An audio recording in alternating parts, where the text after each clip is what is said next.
সম্মানিত স্টুডেন্ট, আসসালামু আলাইকুম। আজকে আমরা নতুন একটি চ্যাপ্টার শুরু করবো, আর সেই চ্যাপ্টারটি হচ্ছে অসীম ধারা। তো আমাদের ধারা বোঝার আগে আমাদের একটি টপিক অলওয়েজ ধারণা রাখতে হবে, সেই টপিকটি হচ্ছে অনুক্রম।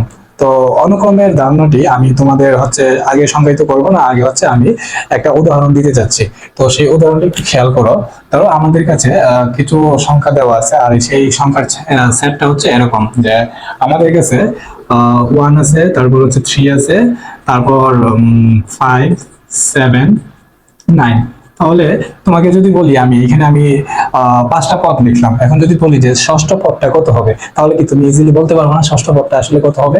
ষষ্ঠ পদটা হবে হচ্ছে 11। আমি যদি বলি এর পরের পদটা কত হবে, তারপরে কত হবে 13। তারপরে এইভাবে যদি আমি কন্টিনিউয়াসলি বলতে থাকি, তাহলে তুমি এর পরের পদ এবং পূর্বের পদ সম্পর্কে একটি ধারণা পেয়ে যাচ্ছ। তাহলে আমরা এর পরের পরটি ইজিলি বলতে পারলাম। তাহলে সেটি কিভাবে বলতে পারলাম? আমাদের দেখো প্রত্যেকটি পদের ক্ষেত্রে পার্থক্য কত? 2, ঠিক না? তাহলে এটা হচ্ছে আমাদের ক্লাস 8-এ আমরা যখন প্যাটার্ন পড়েছি তখন এরকম সিমিলার টাইপের ম্যাথগুলো আমরা দেখেছিলাম। তো এটা ছিল হচ্ছে আমাদের অনুক্রম। তাহলে অনুক্রমকে যদি আমরা ডিফাইন করি যে অনুক্রমটা কাকে বলে, তো অনুক্রমটা হচ্ছে আমাদের দেখো এই স্ট্রাকচারটা দেখে আমরা ইজিলি বলতে পারবো যে আসলে অনুক্রমটা হচ্ছে একটা সিকোয়েন্স বা একটা দ্বারা আমরা পরে বলবো একটা সিকোয়েন্স, যেটা কি করে আমরা যার মাধ্যমে তার পূর্বে একটা পদ দেখে তার পূর্বের উপরের পদ সম্পর্কে ধারণা পেতে পারি। যেমন আমরা আরেকটা উদাহরণ দিচ্ছি। ধরো আমাদের কাছে কিছু নাম্বার আছে 1, তারপরে হচ্ছে 4, তারপরে 9, তারপরে হচ্ছে আমাদের 16, 25। আমি যদি বলি যে পরের পদটা কত হবে, এখন দেখো ওইটার মতো করে কিন্তু এটা সিকোয়েন্সিয়ালি প্রত্যেক ক্ষেত্রে পার্থক্য 2 থাকছে না, অথবা একটা সিমিলার নাম্বার থাকছে না। তো এটার ক্ষেত্রে কি হচ্ছে 1, তারপরে 4। কিন্তু আমি যদি পদগুলো নিই, পদগুলো 1 এর জন্য আমি যদি 1 স্কয়ার করি, হ্যাঁ, আর পদ যখন 2 তখন যদি আমি 2 স্কয়ার করি, পদ যখন 3, 3 স্কয়ার করলে কিন্তু আমরা সংখ্যাগুলোকে পেয়ে যাচ্ছি, ঠিক আছে? তার মানে এটার মধ্যে কি একটা সিমিলারিটি আছে, এবং আমরা তার পূর্বের পদ দেখে পরের পদ সম্পর্কে একটা ধারণা পেয়ে যাচ্ছে, অথবা একটা নাম্বার দেখে তার পরের নাম্বারটি কত হবে সেটি সম্পর্কে ইজিলি একটা গেসিং আমাদের মধ্যে চলে আসছে। তাহলে এটি একটা কি অনুক্রম। তাহলে অনুক্রমের ব্যাপারটা আমরা এটা দেখেও শিওর হলাম। তার মানে অনুক্রম আমাদেরকে কি বলবে? অনুক্রম আমাদেরকে বলবে যে তোমার কাছে কিছু সংখ্যার সেট আছে, এর সাথে কি রিলেশন আছে, বা এটা দেখে আমি কি ডিসিশন নিতে পারি এর পরের পদটা কি হবে, বা এততম পদটা কত হবে, ঠিক আছে? তো এটা তো ছিল আমাদের সাধারণ একটা পয়েন্ট অফ ভিউ, ঠিক আছে? এখন এটা থেকে আমি 5টা পদ লিখলাম। এখন যদি বলি আমি ষষ্ঠ পদটা কত হবে, তাহলে কত হবে 36, ঠিক আছে? এখন যদি বলি যে সপ্তম পদটা কত হবে 49, ঠিক আছে? বাট আমি এটা বললাম না, এর পরের পদ বললাম না, আমি বললাম যে তোমার দরকার হচ্ছে 12তম পদ কত হবে, অথবা 16তম পদ কত হবে। তখন কি তুমি বোকার মতো করতে থাকবে যে এর পরের পদ কত 49, তারপরটা হ্যাঁ আমি যেহেতু কত নিব 8 নিব, মানে 64, তারপরটা কত 81। এভাবে এই কাজগুলো আমরা করব না। তাহলে আমরা কি করব? আমরা এই যে অনুক্রমটা আছে সেই অনুক্রমটারই একটা সাধারণ ভার্সন ক্রিয়েট করব। এটাকে বলে হচ্ছে কি সাধারণ পদ নির্ণয়। তো এই সাধারণ পদের মাধ্যমে আমরা পরবর্তীতে আমাদের 100তম পদ বলুক, 200তম পদ বলুক, 12তম পদ বলুক, যাই বলুক সেটা আমরা বের করতে পারবো। চলো এইটার একটা সাধারণ পদ আমরা বের করে ফেলি। তো তুমি বুঝতেই পারতেছো যে আমরা এতটুকু পর্যন্ত এর আগে লিখে ফেলেছি। তো এখন যদি আমরা লিখি যে তাহলে এটা কত হবে 4 স্কয়ার, এটা কত হবে 5 স্কয়ার, ঠিক না? তো এইভাবে যদি আমি আর 4, 5 মানে প্রথম পদ দ্বিতীয় পদ এইভাবে নিলাম না, আমি হচ্ছে নিতে নিতে n-তম পদ পর্যন্ত নিলাম, ঠিক আছে? ধরো এখানে কত হবে n স্কয়ার, ঠিক না? তাহলে n-তম পদটা কত হবে আমাদের n স্কয়ার। এটাই কি ছিল আমাদের সাধারণ পদ, ছিল না? তো আমাদের যদি এখন বলে যে 10তম পদ কত হবে n স্কয়ার, মানে কত 100। তার মানে তুমি কিন্তু এখন যদি তোমার বলে 12তম পদ কত হবে, তার মানে 12 স্কয়ার 144। তো এইভাবে কিন্তু আমাদের এখন যে কোনো নাম্বার দিলে আমরা একটা কি করতে পারবো, ওই নাম্বারের ধারাটা আমরা বের করতে পারবো। তো আমাদের অনুক্রমের সাথে ধারার একটা সম্পর্ক আছে, এটা আমরা নেক্সট কিছুক্ষণ পরে আমরা আলোচনা করব। তো এখন চলো আমাদের যে ম্যাথগুলো আছে এই ম্যাথগুলো আমরা সলভ করার ট্রাই করি। তো এখানে ম্যাথে প্রথমত বলা হয়েছে এটা আমাদের অনুক্রম দেওয়া আছে, আর সেই অনুক্রমের আমাদের n-তম পদ বা সাধারণ পদ বের করতে হবে। আমরা সাধারণ পদ কি সেটা কিন্তু আলোচনা করেছি, যে আমরা পুরো অনুক্রমটা নিয়ে কাজ করব না, আমাদের এই অনুক্রম থেকে আমাদের 12তম পদ নির্ণয় করতে বললো। তাহলে আমরা 12তম পদ নির্ণয় করার জন্য ওই সাধারণ অনুক্রমটা আগে বের করবো, আর এই সাধারণ অনুক্রমে n এর মান বসিয়ে দিলেই কি আমরা 12তম 14তম যে কোনো পদের মানে কি করতে পারবো, বের করতে পারবো। তো এখান থেকে আমরা সাধারণ অনুক্রমটা কিভাবে বের করবো, তো আমরা আগে 2 নম্বর ম্যাথটা করবো, ঠিক আছে? তো 2 নম্বরের ক্ষেত্রে আমাদের তোমরা একটু খেয়াল করলে দেখতে পারবা যে এখানে প্রত্যেক ক্ষেত্রে কি পার্থক্যটা রিমেইনিং সেম। তো এরকম যখন পার্থক্য সেম থাকবে তখন আমরা কি করব, এই ম্যাথগুলো এই স্টাইলে করবো, আমি যেভাবে দেখাচ্ছি আর কি। দেখো আমাদের অনুক্রমটা দেওয়া আছে 3, 1, -1, -3। এখন আমি যদি বলি যে তোমাদের পার্থক্যটা প্রত্যেক ক্ষেত্রে এখানে কত, -2, দেখো এটার ক্ষেত্রেও কি -2, এটার ক্ষেত্রেও কি -2। তো এরকম ক্ষেত্রে যখন পার্থক্য আমাদের দুই ক্ষেত্রেই সেম থাকবে তখন আমরা আলোচনাটা কি করবো, দেখো তখন হচ্ছে আমাদের এইখানে হচ্ছে আমাদের পার্থক্য যত ততর পরিবর্তে আমরা এখানে লিখে ফেলবো কত, -2n, ঠিক আছে, এখানে যেহেতু টুয়াইস আছে তো টুয়াইস n লিখে ফেললাম। এখন n এর মান প্রথম মানটা বসাবো আর কি, n এর মান 1 বসাইলে দেখো এটা কত আছে, -2 আসে না। এখন আমাদের প্রথম পদ কত আছে, 3, বাট এখানে আমাদের n এর মান 1 বসাইলে প্রথম পদ আসতেছে কত, -2। তার মানে ব্যালেন্স করার জন্য আমি এখানে যদি 5 যুক্ত করে দিই তাহলে কিন্তু প্রথম পদটা চলে আসে। তাহলে কি এটা কি শুধু প্রথম পদের জন্য না, তুমি চেক করো এই পদের জন্য। যেমন দ্বিতীয়, এখানে আমি 2 বসাই দিই, 2 বসাই দিলে কত আসবে, 2 দুগুণে 4, তো 4, 5 থেকে 4 চলে গেলে কত থাকে, 1 থাকে। তার মানে এটাও কিন্তু চলে আসে, অনুরূপভাবে বাকিগুলো করলে কি চলে আসবে। তার মানে যেই ক্ষেত্রে আমাদের ডিফারেন্স গুলা সেম থাকবে এই সেম প্রসিডিউর অ্যাপ্লাই করলে কি আমাদের হয়ে যাবে। তো এইটা অ্যাপ্লাই করে, এইটা কখন অ্যাপ্লাই করতে পারবা, যখন তোমাদের পরপর দুটি পদের পার্থক্য কি থাকবে, অলওয়েজ সেম থাকবে, তখনই আমরা এই সূত্রটা অ্যাপ্লাই করতে পারবো। ঠিক আছে, আমি যে ফর্মুলাটা এখানে দেখালাম। আচ্ছা, তারপরে আমাদের যে ম্যাথটা আছে ম্যাথ 3, ঠিক আছে। আচ্ছা, ম্যাথ 3 করার আগে আমি ম্যাথ 1 করবো, এটা কিন্তু আবার এটার সাথে ম্যাচ করে না, ঠিক আছে। তো এটা আমরা একটু অন্য স্টাইলে করার ট্রাই করবো, বাট এগুলো সহজ, তোমরা দেখলেই বুঝতে পারবা। দেখো পরবর্তীতে যে ম্যাথটা দেওয়া আছে সেটা হচ্ছে, আচ্ছা দেখো এখানে হচ্ছে আমাদের প্রথম পদের জন্য উপরে হচ্ছে কত, আমাদের লবে আছে 1, দ্বিতীয় পদের জন্য 2, তৃতীয় পদের জন্য 3, চতুর্থ পদের জন্য কত, 4। তার মানে আমি যদি n তম পদ নেই তাহলে উপরে কত আসবে, আমি এটা ইজিলি বলতে পারি যে n ই আসবে। তো আমরা n বসাই দিই, আর নিচে কত আসবে, দেখো নিচে কত আসে, 2, 3। তার মানে নিচে হচ্ছে আমাদের প্রত্যেকটা পদের জন্য মানে আমি যদি প্রথম পদটা নিই সেটা হচ্ছে 2, তাহলে আমি যদি n এর মান 1 করে নিই তাহলে এর সাথে আর 1 যোগ করা লাগতেছে, ঠিক আছে। তার মানে প্রতি ক্ষেত্রেই কিন্তু সেম থাকতেছে, মানে পদ যত তার থেকে 1 বেশি নাম্বারটা, ঠিক আছে। তো এখানে আমরা n+1 বসিয়ে দিতেই পারি, বাট একটা ঝামেলা কিন্তু বেঁধে গেছে, তুমি কি খেয়াল করতে পারতেছ। এখানে কিন্তু আমাদের যখন আমাদের টার্মগুলো বিজোড় মানে প্রথম পদ তখন কিন্তু পজিটিভ, বাট টার্মগুলো যখন দ্বিতীয় পদ মানে হচ্ছে জোড় সংখ্যা যখন চলে আসতেছে তখন গুলো হচ্ছে কি আবার নেগেটিভ হয়ে যাচ্ছে, ঠিক আছে। তো দেখো এখানে হচ্ছে তৃতীয় পদ নিলাম, তো টার্মটা কি আমাদের বিজোড়, এটা কিন্তু আবার পজিটিভ। তার মানে আমাদের এরকম একটা এখানে ফরম্যাট নিয়ে আসতে হবে যার কারণে এটা কি হয়, আমাদের যখন জোড় টার্ম আসে তখন সেটা হয়ে যাবে কি নেগেটিভ, আর যখন বিজোড় টার্ম চলে আসে তখন সেটা হয়ে যাবে কি পজিটিভ। তো এখানে চলো এরকম একটা টার্ম আমরা নিয়ে আসার ট্রাই করি। এখন তোমাদের কি মনে আছে যে আমরা যখন -1 এর উপর জোড় সংখ্যক টার্ম রাখবো, ঠিক আছে, তখন সেটা হয়ে যায় কি পজিটিভ, আর বিজোড় সংখ্যক টার্ম রাখলে সেটা হয়ে যায় কি নেগেটিভ, ঠিক আছে। তো আমরা এখন কি করব, এখানে -1 লিখবো, ঠিক আছে। বাট এখানে কিন্তু ঘটনা উল্টা, ঠিক আছে। এখানে যখন আমাদের কি, এখানে যখন আমরা এখানে যখন পজিটিভ নিয়ে আসতে পারবো, নিয়ে আসার চেষ্টা করবো, তাহলে এটার উপর পাওয়ার হইতে হইব কি জোড়। তাহলে পাওয়ার যদি জোড় হইতে হয় তাহলে n+1 মানে n এর মান যখন 1 তারপরে এটা হয়ে যাবে কি জোড়, আর n এর মান যখন বিজোড় তখন হয়ে যাবে কি এটা জোড়। তার কারণে এটা কি হয়েছে, এখানে প্লাস মাইনাসের যে সিকোয়েন্সটা এটা বজায় থাকবে। তো আমরা এরকম স্ট্রাকচার ফলো করলে এটা কিন্তু পুরোপুরি সলভ হয়ে যাবে। আশা করি এটা তোমরা বের করতে পারবা। তো এটা বের করার মধ্য দিয়ে আমরা কিন্তু আরেকটা ব্যাপার এখানে খেয়াল করতে পারি। এখানে তো আমাদের কয়টা 1, 2, 3, 4টা পদ দেওয়া আছে, ঠিক আছে। এখন যদি আমি তোমাকে বলি যে 8 মানে নাম্বার 8 পদ কত হবে, অথবা তোমার আমি বললাম 14তম পদ কত হবে, তাহলে তুমি ইজিলি বের করতে পারবা। এই ফরম্যাটে n এর মানে n এর মধ্যে তুমি 14 বসিয়ে দাও, ঠিক আছে, তাহলেই কিন্তু পুরো ম্যাথটা সলভ হয়ে যায়, ঠিক আছে। তো আমাদের এরকম অনেকগুলো ম্যাথ দেওয়া থাকে, আমাদের এমসিকিউর জন্য এই টাইপের যে ম্যাথগুলো আছে সেগুলো কিন্তু সুপার ইম্পর্টেন্ট, কারণ এই ম্যাথগুলো থেকে আমাদের সাধারণ পদ বের করতে বলে, অথবা সাধারণ পদ থেকে এততম পদ কত হবে এইটা বের করতে বলে, ঠিক আছে। তো দেখো নিচে আরেকটা ম্যাথ দেওয়া আছে, সেটা এটা থেকে কোয়াইটলি একটু ডিফারেন্ট, ঠিক আছে, বাট পারবা তোমরা, আমি দেখাইলেই বুঝতে পারবা। এখানে এই ম্যাথটা একটু ডিফারেন্ট, যদিও একটু ডিফারেন্ট কিন্তু কঠিন না, ঠিক আছে। তোমাদের আগে একটু সিকোয়েন্স বুঝতে হবে। দেখো এখানে হাফ আছে, এখানে হাফ আছে, তারপর হচ্ছে আবার এখানে 3/2^3 আছে, 4/2^4 আছে। তো আমরা এই দুটো সিকোয়েন্স যদি চিন্তা করি আমাদের এদের মধ্যে পার্থক্য ছিল, আবার এদের মধ্যে পার্থক্যের কোনো সিমিলারিটি নেই, ঠিক না। তো আমাদের মনে হবে যে আমরা হয়তো এই ম্যাথের কোনো সিকোয়েন্স বের করতে পারবো না, কিন্তু সাধারণ পদ কিন্তু এখান থেকে বের করা যায়, ঠিক আছে। কারণ এখানে যেহেতু এটা ভগ্নাংশ আকারে আছে তাহলে মানে কি আমরা লব ও হরকে কিছু একটা সংখ্যা দ্বারা গুণ করে কি করতে পারি, একটু ব্যালেন্সে নিয়ে আসতে পারি। আর এটা কিন্তু ব্যালেন্সে আনার মতোই একটা ম্যাথ। দেখো এখানে কি করা যায়, এখানে আমাদের যে ইয়াটা আছে এটা আমরা অনুরূপভাবে লিখতে পারি, 1/2 রে 1/2 লিখি, সমস্যা নাই।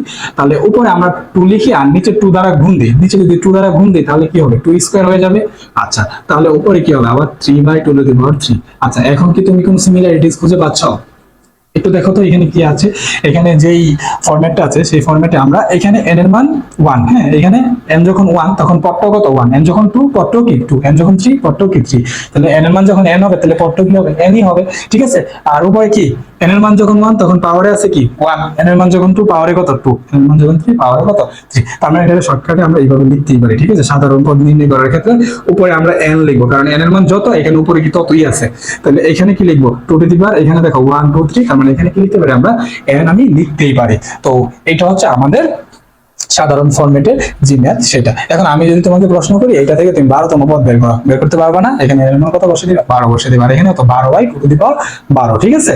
তো এরকম একটা ফরম্যাট এখানে চলে আসবে। তো এরকম সিমিলার টাইপের ম্যাথগুলো তোমাদের এমসিকিউ পরীক্ষার জন্য খুবই ইম্পর্টেন্ট, এগুলো তোমরা রেগুলার প্র্যাকটিস করবে আর খুব দ্রুত করার জন্য তোমাদের প্র্যাকটিসের কোনো বিকল্প নেই। তো আমরা অনুক্রম সম্পর্কে ধারণা নিয়েছি। তো অনুক্রম যদি তোমরা বুঝে থাকো তাহলে ধারা ব্যাপারটা না বোঝার কোনো কিছুই নেই। তো ধারা হচ্ছে কি আমরা অনুক্রমটাকে যদি প্লাস চিহ্ন দ্বারা সংযুক্ত করে দিই তখনই সেটা হয়ে যায় কি ধারা। যেমন আমি আমাদের প্রথম উদাহরণে আমরা নিয়েছিলাম 1 3 5 7, হ্যাঁ এইগুলা কি ছিল 9, এগুলা ছিল হচ্ছে অনুক্রম, ঠিক আছে। তো এই অনুক্রমটাকে যদি আমরা কি করে দিই প্লাস চিহ্ন দ্বারা সংযুক্ত করে দিই, ঠিক আছে। এখানে 3 আছে, 3 দিলাম, 5 দিলাম, 7 দিলাম, আর কি দিলাম 9 দিলাম। তো এটা চলতে থাকলো, তো এইভাবে সিকোয়েন্সিয়ালি চলতে থাকলো। তো এটাকে আমরা বলবো কি ধারা। তাহলে এটা হয়ে গেল কি আমাদের ধারা। তো এখন ধারার মধ্যে আমাদের এখানে সবসময় প্লাস দ্বারা সংযুক্ত থাকে, কিন্তু তোমরা হয়তো বা একটু এখানে খেয়াল করলে দেখবা যে আরেকটা সিকোয়েন্স আমাদের এখানে আছে, যেমন 3, হ্যাঁ 1 3 প্লাস 1, তারপরে হচ্ছে কি -1, তারপরে হচ্ছে কি -3, এখন হচ্ছে +3, তো এরকম যখন লিখবো তখন হয়তো বা তোমাদের মনে হবে যে এইখানে তো হচ্ছে কি আমাদের মাইনাস চিহ্ন আছে, তাহলে এটা আবার কিভাবে দ্বারা হয়। হ্যাঁ এটাও দ্বারা হবে, তুমি যখন +1 প্লাস -1 এইভাবে যখন লিখে ফেলবা তখন কিন্তু প্লাস দ্বারাই তুমি সংযুক্ত করতেছো, ঠিক আছে। তাহলে এটাও একটা ধারার মধ্যেই পড়ে। তো মাইনাস চিহ্ন থাকুক আর প্লাস চিহ্ন থাকুক এটা ব্যাপার না, আমরা মাইনাস থাকলে এটাও কিন্তু প্লাসে নিয়ে আসতে পারি, তাহলে এটাও কি ধারার অন্তর্ভুক্তই। তো এখন যদি আমি পরের পার্টে আলোচনা করি যে এখন আমাদের দ্বারা তো আমি বুঝলাম যে অনুক্রমটাকে শুধু প্লাস চিহ্ন দ্বারা সংযুক্ত করে দিলে সেটা হয়ে যায় কি দ্বারা। তার মানে দ্বারার মধ্যে একটা সংগতি অবশ্যই আছে, কিন্তু দ্বারা যদি এখন নেক্সট পার্টে চলে যাই সেটা হচ্ছে দ্বারার প্রকারভেদ। এখন আমি দ্বারার প্রকারভেদ নিয়ে যদি আলোচনা করি, এখন দ্বারাকে তুমি পদ সংখ্যার উপর ভিত্তি করে 2 ভাগে ভাগ করতে পারো। যেমন পদ সংখ্যা কি, এই যে আমরা যে এখানে হ্যাঁ 1 লিখলাম, 3 লিখলাম, 5 লিখলাম, এগুলো এক একটা পদ, ঠিক আছে। প্লাস বা মাইনাস চিহ্ন দ্বারা যেই সকল হ্যাঁ জিনিসগুলো সংযুক্ত থাকে সেগুলি হচ্ছে কি আমাদের পদ। সিম্পল ওয়ার্ডে আমি এটাই বললাম আর কি। তো এখন চলো আমরা এই যে ধারার প্রকারভেদ যেটা সেটা নিয়ে আলোচনা করি। তো ধারা মূলত হচ্ছে আমরা যদি পদ সংখ্যার উপর ভিত্তি করে ভাগ করি তাহলে হচ্ছে 2 প্রকার, একটা হচ্ছে কি সসীম ধারা আর একটা হচ্ছে কি অসীম ধারা। পদ সংখ্যা মানে কি আমি পদ কাউন্ট করতে পারবো তাহলে সেটা হয়ে যাবে কি সসীম, আর যখন আমি পদ কাউন্ট করতে পারবো না তাহলে সেটা হয়ে যাবে কি অসীম। যেমন আমি যদি ধারার প্রকারভেদটা এখানে নিয়ে নিই, ধরো এখানে আমি বললাম, ঠিক আছে। তো সসীম আছে একটা আর আমাদের অসীম আছে কি আরেকটা দ্বারা, আর আরেকটা দ্বারা হচ্ছে কি অসীম। অসীম আর সসীম। এখন সসীমের ব্যাপারটা কি, সসীমের ব্যাপারটা হচ্ছে এই যে আমি যে এই ধারাটা যোগ করলাম, ধরো 1 + 2 + 3 + 4 +... +100, তার মানে এই ধারাটা আর যোগফল সর্বোচ্চ 100 পর্যন্ত যাবে, ঠিক আছে। তার মানে এর একটা লিমিট আছে, ঠিক আছে। এই লিমিটের বাইরে সে এক্সিড করতে পারবে না। তো এটা হচ্ছে কি আমাদের সসীম ধারা। এখন এই ধারাটা কি যদি আমি এইভাবে লিখি 1 + 2 + 3 + 4 + 5 এখন কত পর্যন্ত গেল আমি আর সেটা জানি না, ঠিক আছে। তাহলে দেখো তো তুমি জানো না যেটা সেটা কি অসীম পর্যন্ত বিস্তৃত হয়ে গেছে, তাহলে সেটা হচ্ছে কি অসীম ধারা, ঠিক আছে। এটা ছিল ধারা 2টা প্রকারভেদ। এখন ধারা তো আমরা পদের উপর ভিত্তি করে 2 ভাগে ভাগ করে ফেললাম, ঠিক আছে। এখন ধারার বৈশিষ্ট্যের উপর ভিত্তি করে ধারাকে 2 ভাগে ভাগ করা যায়, সেই 2টা বৈশিষ্ট্য তোমরা একটু খেয়াল রাখবা, ঠিক আছে। তো আমরা যখন বৈশিষ্ট্যের উপর ভিত্তি করে ভাগ করব তাহলে সেখানে হচ্ছে আমরা 2টা টাইপ পেয়ে যাব। তো সেই 2টা টাইপের মধ্যে একটি টাইপ হচ্ছে আমাদের সমান্তর দ্বারা আর আরেকটা হচ্ছে গুণোত্তর দ্বারা। তো এখন দেখি আমরা সমান্তর দ্বারা কি আর গুণোত্তর দ্বারা কি। তো সমান্তর আর হচ্ছে কি গুণোত্তর, ঠিক আছে। গুণোত্তর দ্বারা, ঠিক আছে, গুণোত্তর দ্বারা, ঠিক আছে। তাহলে এখন সমান্তর আর গুণোত্তর দ্বারার মধ্যে যে ব্যাপারটা সেটা হচ্ছে দেখো এখানে সমান্তর আছে, সমান যোগ অন্তর, তাহলে কি সমান হয়ে যায়, ঠিক আছে। তো এখন সমান যোগ অন্তর মানে কি, এখানে যদি তুমি এটা সন্ধি বিচ্ছেদ করো, সন্ধি বিচ্ছেদ না, এটা সমান যোগ অন্তর হচ্ছে কি সমান্তর, হ্যাঁ এটা সন্ধি। তো আমরা দেখো একটু সন্ধি আকারে বাংলা পড়ে নিলাম, এই জায়গা থেকে সমান যোগ অন্তর মানে কি আমাদের অন্তরটা হচ্ছে ডিফারেন্স, ঠিক আছে। আর সমান মানে কি প্রত্যেক ক্ষেত্রে ডিফারেন্সটা কি থাকবে, সেম থাকবে, ঠিক আছে। প্রত্যেক ক্ষেত্রে হচ্ছে আমাদের যখন ডিফারেন্স সেম থাকবে তখন আমরা এটাকে বলতেছি কি সমান্তর দ্বারা। যেমন আমরা যদি একটা উদাহরণ দিই, হ্যাঁ উদাহরণ ধরে এইটাই আর কি, 1 + 3 + 5 + 7 প্লাস হ্যাঁ 9 প্লাস ডট ডট ডট, ঠিক আছে। তো এই যে দেখো একটা চলতে থাকলো, ঠিক আছে ধারাটা, তাহলে প্রত্যেক ক্ষেত্রে ডিফারেন্স কত 2, 2 না, এই যে এখানে কত 2, দেখো প্রত্যেক ক্ষেত্রে ডিফারেন্স কত 2। তাহলে এই যে দেখো আমাদের প্রত্যেক ক্ষেত্রে যে ডিফারেন্সটা আমি সেম রাখতে পারলাম, তাহলে সেটা আমাদের কোন ধারার মধ্যে পড়বে, অবশ্যই সমান্তর ধারার মধ্যে পড়বে, কারণ সমান যোগ অন্তর, ঠিক আছে, অর্থাৎ সেম ডিফারেন্স থাকবে অলওয়েজ। ওকে, তাহলে চলো এখন আমরা গুণোত্তর ধারা নিয়ে একটু আলোচনা করি। তো গুণোত্তর ধারার সাথে আমাদের কিছু কিছু টার্ম একটু রিলেটেড থাকবে। গুণোত্তর ধারার ক্ষেত্রে আমরা সাধারণ যে অনুপাত সেটা সম্পর্কে আমাদের একটু বুঝতে হবে। তো এর আগে আমি একটা গুণোত্তর ধারার উদাহরণ দিই, তাহলে তোমাদের কাছে ব্যাপারটা ইজি হয়ে যাবে। তো ধরো আমি হচ্ছে 2 নিলাম, তারপরে হচ্ছে 4 নিলাম, তারপরে 8 নিলাম, ঠিক আছে। 8 এর পরে হচ্ছে 16 নিলাম, 16 পরে 32 নিলাম, ঠিক আছে। তো এইভাবে হচ্ছে আমি কমা দিব না, কমা দিলে এটা হচ্ছে অনুক্রম হয়ে যাবে। তো আমি প্লাস শূন্য দ্বারা সংযুক্ত করে দিলাম। তারপরে এটা কি হয়ে গেল, আমাদের এটা একটা ধারা হয়ে গেল। বাট এটার কি সব ক্ষেত্রে আমাদের অন্তরটা কি সেম, মানে ডিফারেন্সটা কি সেম? এখানে 2, ঠিক আছে, বাট এখানে কত 4, এখানে কত 8, এখানে কত 16, তাহলে কিন্তু আমাদের অন্তরটা সেম থাকলো না, ঠিক আছে। তো সেম না থাকলে এটা আমরা সমান্তর বলতে পারবো না। তাহলে এটাকে গুণোত্তর কিভাবে বলবো? এখন গুণোত্তর বলার ক্ষেত্রে আমাদের আগে একটা টার্ম বুঝতে হবে, সেটাকে আমি কিভাবে গুণোত্তর বলবো। গুণোত্তর বলার ক্ষেত্রে আমাদের সাধারণ অনুপাত সেম হতে হয়। এখন আবার সাধারণ অনুপাতটা কি? সাধারণ অনুপাতটা হচ্ছে তুমি যেই ধারাটা নিয়েছো, এই ধারাটা আমি আবার লিখছি। ধরো আমি নিলাম হচ্ছে কত 2, তারপরে হচ্ছে কত 4, তারপরে 8, তারপরে 16, ঠিক আছে, এইটাই। তো এই যে আমি একটা ধারা নিলাম, ঠিক আছে, ওই ধারার আমি পর পর দুইটা পদ নিব, পরের পদ আর আগের পদের অনুপাত বের করব। অনুপাত মানে কি, পরের পদকে আগের পদ দ্বারা আমরা ভাগ করব। ভাগ করার ফলে যদি আমি দেখি যে অনুপাতটা প্রত্যেক ক্ষেত্রেই সেম থাকতেছে, তখন সেটাকে আমরা বলবো কি গুণোত্তর দ্বারা, ঠিক আছে। অর্থাৎ আমাদের যে সাধারণ পদ, আমরা যে বললাম যে পরের পদ ভাই আগের পদ, আর মানে কি, আর মানে হচ্ছে পরের পদ ভাই আগের পদ, ঠিক আছে, পরের পদ ভাই আগের পদ। হ্যাঁ এইটা একটু মনে রাখো, হ্যাঁ এটা একটু শর্টকাট টিপস আগে তোমার বলে দিলাম। ধরো যে আমি দুইটা পদ নিলাম, তাহলে এটা হচ্ছে আমাদের পরের পদ আর এটা হচ্ছে কি আগের পদ। তাহলে আমরা হচ্ছে কি যদি এখানে বের করি 4/, কত হবে 2 হবে, ঠিক আছে। তা 4/2 মানে কত হয়েছে, 4/2 মানে হচ্ছে 2। আবার তুমি এইটার জন্য এই দুইটা পদ নাও, এই দুইটা পদ নিলে তোমাদের আর এর মান কত আসবে, 8/4 কত 2। আবার এই দুইটা নাও, তাহলে কি আর এর মান 2, তাহলে সেটা হয়ে যাবে কি আমাদের গুণোত্তর দ্বারা। তাহলে আমরা এখান থেকে কি ডিসিশনে আসতে পারলাম যে সমান্তর দ্বারার ক্ষেত্রে আমাদের সমান অন্তর থাকবে বা সমান ডিফারেন্স থাকবে প্রত্যেকটা ধাপে। আর গুণোত্তর দ্বারার ক্ষেত্রে আমাদের যে পদগুলো থাকবে, পদগুলোর ক্ষেত্রে তাদের সাধারণ যে অনুপাত আছে, সাধারণ অনুপাত যেটাকে আমরা আর দ্বারা ডিনোট করি। আমরা আরেকটা কথা বলে রাখি যে সাধারণ যে অনুপাত আছে সেটাকে আমরা আর দ্বারা রিপ্রেজেন্ট করি। আর সেই আর এর মানটা অলওয়েজ কি থাকবে, প্রত্যেকটা দুইটা পদের জন্য কি থাকবে, সেম থাকবে। আচ্ছা, আমরা তো গুণোত্তর দ্বারা সম্পর্কে একটু জানার চেষ্টা করলাম, বাট আমাদের গুণোত্তর দ্বারা সম্পর্কে আরো একটু জানার প্রয়োজন আছে। আমাদের সেই প্রয়োজনটা কেন, কারণ আমরা অসীম দ্বারা নিয়ে যখন কাজ করবো তখন এই গুণোত্তর দ্বারাই আমাদের চলে আসবে বারবার। বাট সেই গুণোত্তর দ্বারাটা সসীম থাকবে না। আমরা তো বললাম সসীম সংখ্যক গুণোত্তর দ্বারা থাকতে পারে, অসীম সংখ্যক গুণোত্তর দ্বারা থাকতে পারে। তো আমরা অসীম সংখ্যক গুণোত্তর দ্বারা নিয়ে কাজ করব। তো এটার জন্য কিছু সূত্র আমাদের মাথায় রাখতে হবে, আর কিছু সূত্র আমরা একটু ট্রিক্স অ্যাপ্লাই করে মনে রাখার চেষ্টা করব। ওকে, চলো তাহলে আমরা গুণোত্তর দ্বারা নিয়ে এখন কথাবার্তা বলি। তো এখন যদি আমরা গুণোত্তর দ্বারা নিয়ে কথাবার্তা বলি, তো আমি তো গুণোত্তর দ্বারা ডেফিনিশন তোমাদেরকে বললামই যে সাধারণ অনুপাতটা কি থাকবে, প্রতি ক্ষেত্রেই আমাদের সেম থাকবে। কিন্তু আমাদের জেনারেল একটা স্ট্রাকচার অবশ্যই গুণোত্তর দ্বারা অলওয়েজ ফলো করে। সেটা কি, সেটা হচ্ছে দেখো আমি যদি একটা ম্যাথ লিখি, ম্যাথ না একটা স্ট্রাকচার লিখতেছি গুণোত্তর দ্বারা, a plus a r plus a r square, ঠিক আছে, plus a R two the power 3। হ্যাঁ, এইভাবে ধরো চলতে থাকবে। সেটা কত পর্যন্ত চলতে থাকবে, অসীম পর্যন্ত চলতে থাকবে। তো অসীম পর্যন্ত যখন চলতে থাকবে তখন সেটাকে আমরা অসীম গুণোত্তর দ্বারা বলবো। তো এই অসীম গুণোত্তর দ্বারার ক্ষেত্রে আমাদের এই যে শুরুতে যেই পদটা আছে সেটাকে আমরা বলবো কি প্রথম পদ। সেটাকে কি বলবো আমরা, প্রথম পদ। এখন শুরুতে যেই পদটা আছে সেটাকে তো আমরা প্রথম পদ বললাম, বাট এখানে আমাদের সাধারণ অনুপাতটা কি হবে, তোমাদেরকে আমি বলছি যে সাধারণ অনুপাতটা হয় পরপর দুটি পদ যদি তুমি নাও, তাহলে পরের পদ আর আগের পদের কি অনুপাত, ঠিক না। তাহলে পরপর তুমি দুইটা পদ নিনা, ধরো এ নিছো আর কি নিছো, এ আর নিছো, তাহলে এদের মধ্যে সাধারণ অনুপাতটা কত হবে, এ আর কি এ দ্বারা ভাগ দাও, তাহলেই তো হইলো। সাধারণ অনুপাতটা কত আর। এখন তুমি যে কোনো দুইটা পদ নিয়ে যদি অনুরূপ কাজটা করো তাহলে সাধারণ অনুপাত আরই পাবা, ঠিক আছে। তো সেই আর পাওয়ার ক্ষেত্রে আমরা তো বুঝলাম যে সাধারণ অনুপাত আমরা আর পেয়ে গেছি। তাহলে আমাদের একটু খেয়াল করো, এখানে আমরা চাচ্ছি যে এই গুণোত্তর দ্বারা থেকে n তম পদ একটু বের করার জন্য। তো এখন nতম পদ যদি আমি বের করতে চাই, এখানে আমাদের পুরো গুণোত্তর ধারাটি একটু ফলো করো তুমি। এখানে যখন আমাদের এ আছে, এটা আমি একটু মডিফিকেশন করে লিখার চেষ্টা করি, একটু মডিফাই করছি।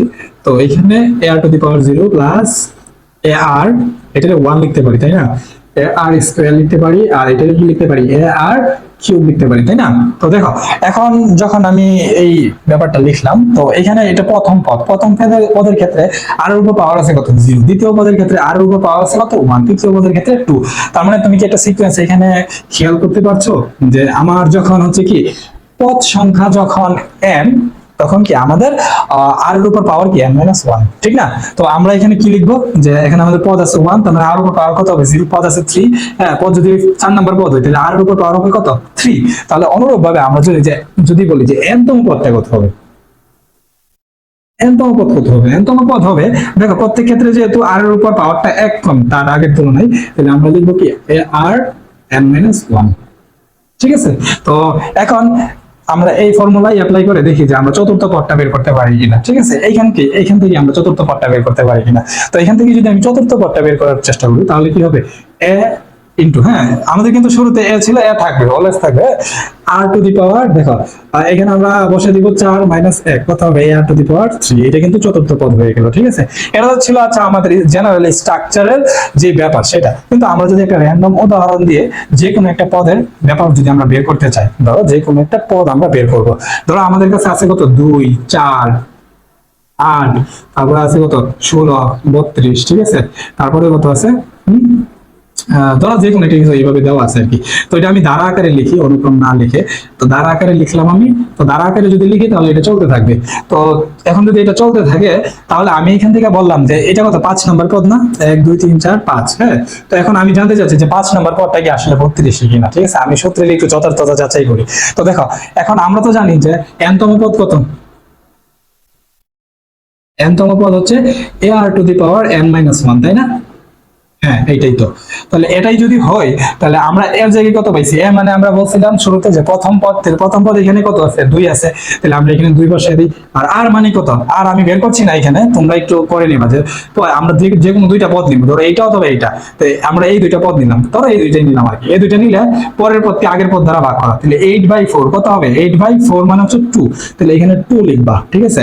আর n-1 এখন আমি পঞ্চম পদটা জানতে চাচ্ছি, তাহলে n-1 মানে কত 4 হবে, 5 - 1 4, তাহলে এখানে কত হবে 2 ইনটু কত 16, দেখো 32 হচ্ছে কিনা, হ্যাঁ হয়ে যাচ্ছে। তার মানে কি আমাদের যে সূত্র আসছে সেটা যথার্থতা আছে, ঠিক আছে। এখন এই যে ম্যাথগুলো, এগুলোর একটু রিভার্স ম্যাথ তোমাদের দিয়ে থাকতে পারে, ঠিক আছে। তো এই ম্যাথগুলো আমরা একটু করার চেষ্টা করব। এইখানে একটা গুণোত্তর ধারার ম্যাথ দেওয়া আছে, এই ম্যাথটার n-তম পদ মানে সাধারণ পদ কত হতে পারে সেটা আমরা বের করব। সাধারণ পদ বলতে হচ্ছে, ধরো সাপোজ আমাকে এই ধারা থেকে বলবো যে 12তম পদটা কত হবে, ঠিক আছে। তো আমি 12তম পদটা এখানে বের করব। তো দেখো এখান থেকে ধরো আমি প্রশ্নটা এখানে তুললাম 1/2, তারপরে প্লাস 1/2² প্লাস 1/2³ প্লাস 1/2², ঠিক আছে। তো এইভাবে হচ্ছে চলতে থাকবে। তো এভাবে অসীম পর্যন্ত যখন চললো, এখন আমি হচ্ছে কি করতে চাচ্ছি যে এই যে প্রদত্ত ধারাটা যেটা আছে, এই ধারাটা 12তম পদ, এখান থেকে আমার বললো যে আগে তো আমার n-তম পদ আমি বুঝি যে n-তম পদের সূত্র কি r⁻n-1। এখন যদি বলে যে 12তম পদ বের করো, ঠিক আছে, তাহলে আমরা কিভাবে করবো ম্যাথটা। এখন 12তম পদ বের করার জন্য দেখো আমাদের n-তম পদের সূত্র কি, n-তম পদ is equal to ar⁻n-1, ঠিক আছে। তাহলে যেহেতু এটা ar⁻n-1, তাহলে আমাদের এখানে প্রথম পদ কত হাফ, ঠিক আছে। আর সাধারণ অনুপাত কত, এটা আমরা লিখে ফেলি, অনুপাত r, এটা ইজ ইকুয়াল টু কি হবে, আমরা যে কোনো দুইটা র্যান্ডম পদ নিব, তারপরে কি হ্যাঁ একটা আরেকটা দ্বারা ভাগ করব, মানে পরেরটা আরেকটা দ্বারা ভাগ করব। তাহলে 1/2, এটাকে যদি 1/2² লিখা, আচ্ছা আমি সরি 1/2² ইনটু কি 2, ঠিক আছে। তাহলে এটা আসবে কত হাফ। ওকে, আমরা হাফ লিখে ফেললাম। এখন হচ্ছে আমাদের 12তম পদ দরকার, তাহলে 12তম পদ হবে কত, আচ্ছা এর মানে এ মানে কত হাফ, আর 12তম যেহেতু সেহেতু আমাদের, আর এখানে হচ্ছে এ আর মানে কত, এটাও হাফই, তাহলে 12 - 1, তাহলে এইটা হবে হাফ ইনটু ½ 11, ঠিক আছে। আশা করি তোমরা এই ম্যাথটা বুঝতে পেরেছো। এখন এটার একটু রিভার্স ম্যাথ আমরা করব। ধরো আমাদের এইখানে n-তম পদটা হচ্ছে দেওয়া আছে কত 3, টু দি পাওয়ার -27, ঠিক আছে। তো এই যে পুরো ধারা থেকে আমরা চেষ্টা করবো যে 3 টু দি পাওয়ার -27 সেটি কততম পদে অবস্থান করছে। ওকে, তাহলে আগে আমরা পুরো ম্যাথটা তুলে নিই। তারপর হচ্ছে আমাদের এখানে আছে কত 1 plus 3 inverse 1 plus 3 inverse 2 plus 3 inverse 3 plus dot dot dot plus 3 to the power -27। আচ্ছা, এটা এই ধারা তো আমাদের দেওয়া আছে। তো এই ধারা থেকে আমরা দেখি সাধারণ অনুপাতটা আগে বের করে নিই, তারপর হচ্ছে আমরা বাকি প্রসেসগুলো করছি। তো সাধারণ অনুপাত কত হবে? আমরা দুইটা পদ নেই, এটা হচ্ছে 1/3। তাহলে আমরা কি নিব 1/3/1 মানে কত আসবে? 1/3 আসবে। এটা তোমরা বুঝতে পারতেছ আশা করি। আচ্ছা, তারপরে আমাদের দরকার কি? আমরা তো জানি যে n তম পদ কত হবে। তাহলে n তম পদ কত হবে এটা আগে বের করি। n তম পদ ইজ ইকুয়াল টু হবে a মানে কত 1 r two the power n-1, ঠিক আছে। r মানে কত 1/3 আর এটা কত হবে n-1, ঠিক আছে। তো n এর মান আমরা জানি না, এটা বের করবে, এই কারণে আমি n-1 লিখলাম এখানে।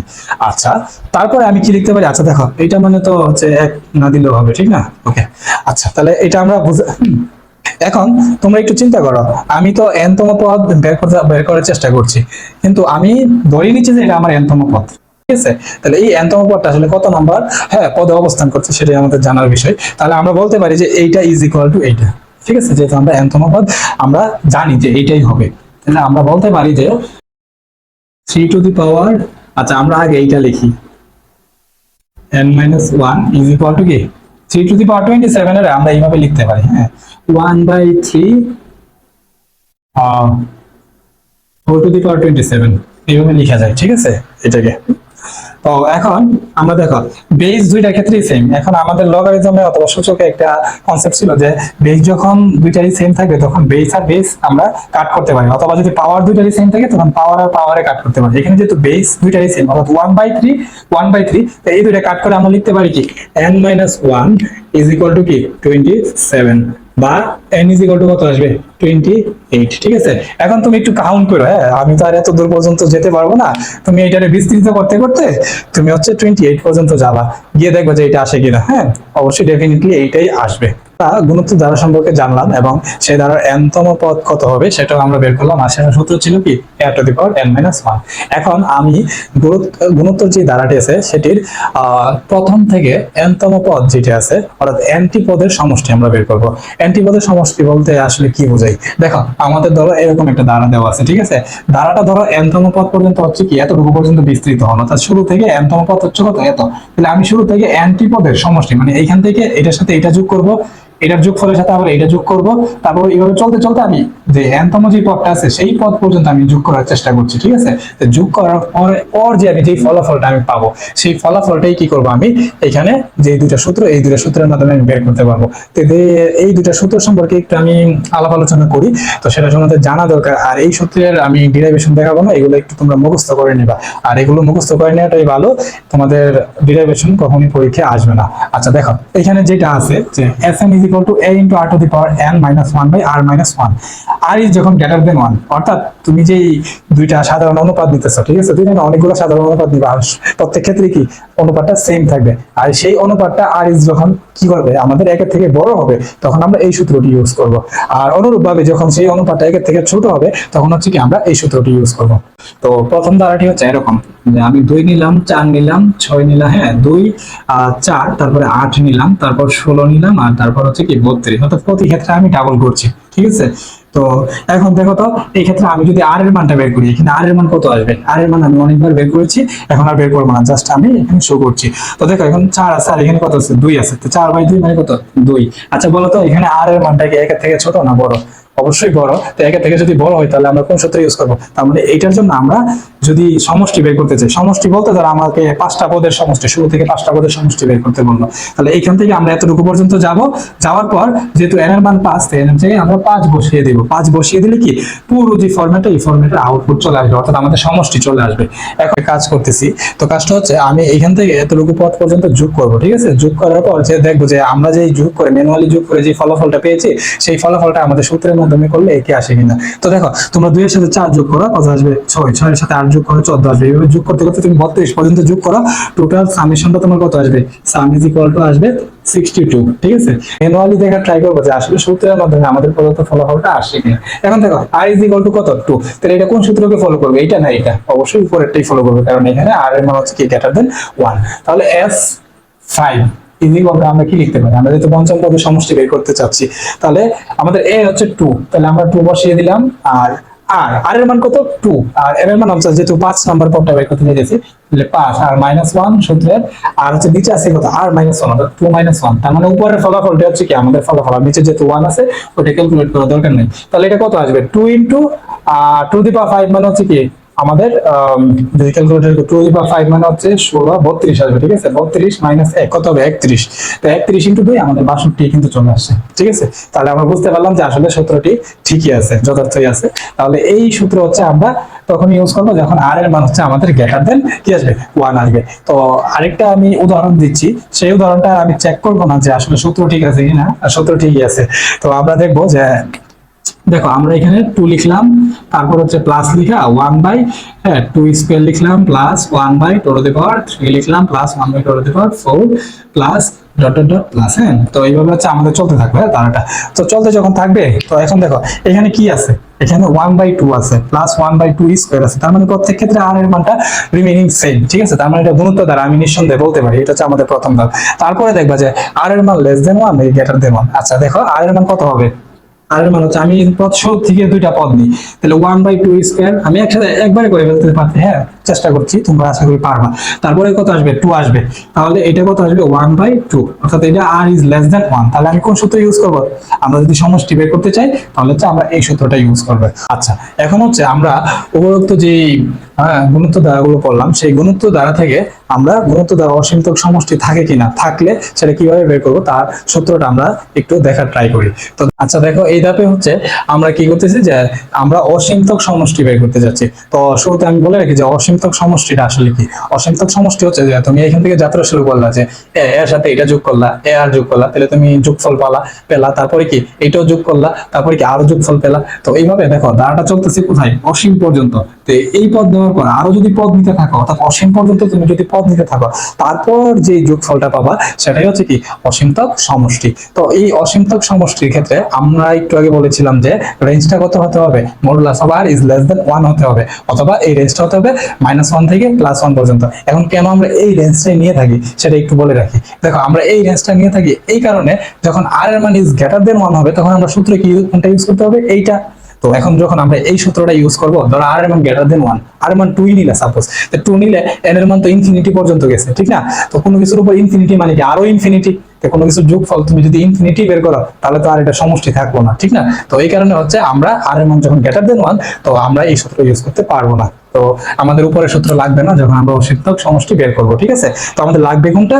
লাগবে হচ্ছে এই সূত্রটা। বাট এই সূত্রের পুরো ভার্সনটা আমাদের লাগবে না, এই সূত্রকে আমরা আরেকটু মডিফিকেশন আনতে পারি। তো কিভাবে আনবো সেটা, আচ্ছা তুমি তো এখানে বুঝতে পারতেছো যে একের থেকে ছোট মানে কত, ভগ্নাংশ কোন একটা সংখ্যা, অর্থাৎ 0.1 0.2 0.3 এরকম সামথিং কোন একটা কিছু আসবে, অথবা 0.001 এরকম কোন যে কোনো একটা কিছু আসতে পারে, ঠিক আছে? অর্থাৎ এটা -1 থেকে বড় হতে হবে, সিম্পলি কথা, আর 1 থেকে ছোট হতে হবে।